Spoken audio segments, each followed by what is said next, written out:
Welcome to the Slop Farm. Enjoy the video. You begin by embedding your UI in a navigation stack or navigation view for older code, so Swift UI can manage a navigation path.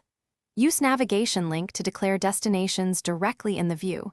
This gives you immediate push behavior. For programmatic control, create an observable object that holds a path or selection. You update it when you want to navigate.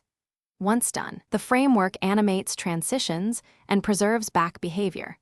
This is why structuring state early simplifies deep linking and restores later. Next, you implement programmatic navigation by manipulating a navigation path or an array in your observable object. Append to push, remove last to pop.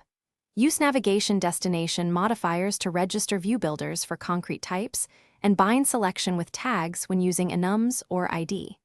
This pattern decouples UI from navigation logic, so you can trigger flows from business events.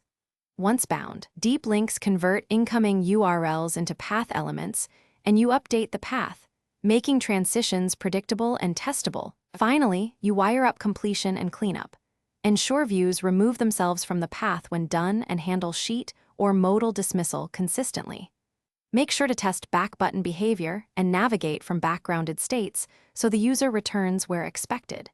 If things go wrong, add concise logging around path mutations and validate that your destination types match registered navigation destination builders. When stale state appears, reset the path or recreate the observable object to restore predictable navigation quickly.